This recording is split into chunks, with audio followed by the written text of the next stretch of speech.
week 3. This week is a little different. It's still short run, interval run, long run. So for the short run, it is now turning into a choice between a short run and an easy run. So this week, you have the choice between a 4.2 kilometer short run, where you run faster than your long run pace, or you run an easy run, which on here, I'm looking at my notes app on my iPad. 5.5k easy run. The reason we're doing this is because if the long run for us was very difficult the week prior, like my 6k was on Saturday of week 2, then you have the choice of an easy run. The idea with an easy run, so you run a little longer but you run slower, is you shake the legs out, which is a good thing. Shaking the legs out actually helps with recovery, so it may seem like you're not making progress, but say instead of being in zone 5 of your heart rate, you're in zone 3 for more of it, then zone 4, then zone 5, and also depending on the person, it may look like that you're working hard all the time because your heart rate by the end of the run is in zone 5 like mine. It's actually okay. You're still making progress because if your first K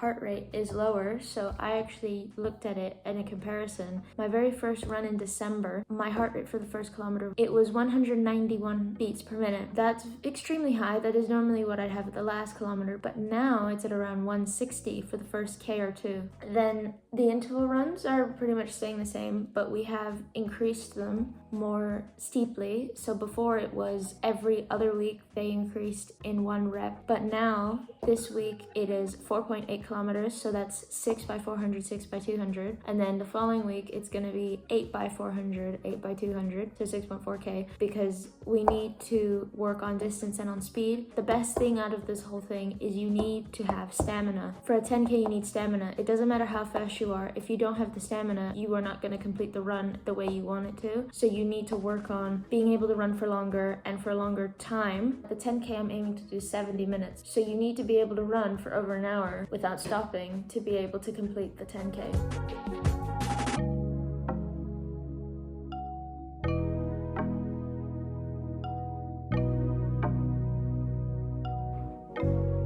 Run 1 of the week, and I've decided to do the easy longer run instead of the short fast run, because my 6k on Saturday was brutal. I succeeded in what I wanted to do, but I think I need to focus on stamina over speed. If I keep doing stamina and speed at the same time, I might crash and burn and get really tired a lot quicker than I should want to, so I'm gonna go a little slower today. I will see you when I'm all hot and sweaty again. Where is my water? Gosh, electrolytes, sweaty face, water. How did I just miss the rain? Because now it's more than drizzling. Wow. Okay, it's been 5 minutes and I am a little less red and sweaty, but still red and sweaty. I did 5.5k. It was an easier run, so I pushed myself, but not massively. I think it was actually a good idea that I picked this run instead of the short run. The first 2k of this run, it wasn't hard per se, but obviously I did my warm-up. The first k was my warm-up, and my legs they felt so locked up, so I definitely needed a longer, slower run to shake my legs out after the 6k. It was a successful run. I believe I did 7:52 average pace, which is what I was aiming for anyway, so decent. And I'm gonna stretch now, and as always, go about the rest of my day. It is raining.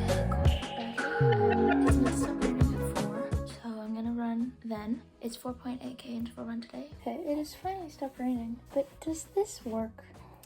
I don't think. Is this a fashion statement? Like, it's meant to. It's fine in the back, but in the front, it's a bit questionable in the way it looks. It's not necessarily a bad thing, it's just why? If you couldn't tell, it rained the second I started running. But then it stopped, but because it's colder, my glasses fogged up significantly more. I changed my shirt. Gotta be fashionable when you're hot and sweaty. Where is the water? Here's a glass. Cheers. Oriamos. So yesterday was interval run, 4.8 kilometers. Oh, it It was a doozy, if that's even the right way to use that word. It was difficult, but I feel like I say that every time I do a run. When I say I ran fast, I ran fast. Somehow awake. I'm going to park run. Plan is to do a kilometer either side of the 5K to complete my long run. It's a long run day. Kilometer 1 is a warm up, do park run. I'm gonna try and aim 7:10, 7:30. I have no idea how I'm gonna do because park run is a whole other mental challenge because of how early it is. And this park run is really difficult. The hills are just another beast. I'm excited, but I'm nervous and I'm tired. I am awake at 7 because I need to eat proper breakfast. Normally I only eat half a bowl of cereal, but I am running 7 kilometers today, so I need to eat. I did eat a little extra last night so that I had some carb stock. I don't really know how it works, but I know you're meant to eat a bit more the night before a race or like a run. Tips for you guys: eat your carbs before your runs. Almost forgot to put sunscreen on because it is very sunny this morning. Ole, very, very, very important to put sunscreen on if you especially are a runner because you're outside a lot more often. And even on an overcast day, you're exposed to UV rays. Back of the neck, the arms, like the look. And then don't forget your knees because they're bony and more likely to burn. Don't think I need to do a disclaimer, but my phone is not coming with me. Gonna do some stretches and movements and then we're gonna go. We as in my parents and me, not you.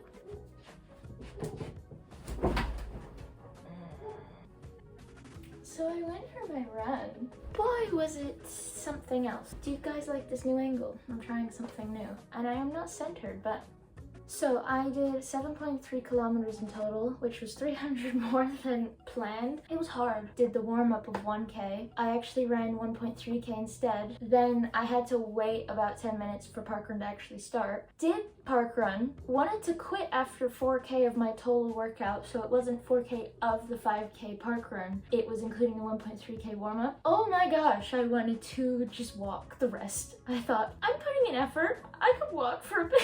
But I remembered the goal here is not necessarily speed, it is stamina. So I slowed down and I kept running because if I can't run 10K in September without stopping, I'm gonna be more disappointed if I stop and have to walk for that race than if I go slower. So I chose to keep going. And oh my gosh, I'm so glad I did, but it was so difficult. Then finished the 5K, did it in 37:40 at parkrun, my new record for that parkrun, and any parkrun actually. Then I did a kilometer cool down. At this point I was at 6.3K and I just chose to do an extra kilometer, an extra 300 meters. Ideally, I would have rather done the warm up straight into the proper run, straight into the cool down, but between the warm up, main run, and cool down, I had to stop before and after the main run. But I think it still counts. It's the longest distance I've ever run ever in my life. Pretty good. I'm very, very happy with that. And now I'm just chilling. I needed the stretch. And I've noticed that around halfway or just over halfway of the run, that's when it starts to get hard. And each time, because the distance is getting longer, the halfway is later. Is anyone tracking how my English is going? Because I don't. It's getting harder later. So last week it got hard at 3.5K and I was doing 6K. This week it got hard at 4K, I was doing 7. Progress. So that is week 3 completed. I'm so glad it's only week 3 because then that means I have more time to train and do better. I'm gonna take 3 days off. I always take 3 days off after the long run because it just takes a lot out of me. And we'll see what week 4 brings. More discomfort and pain. But guys, run.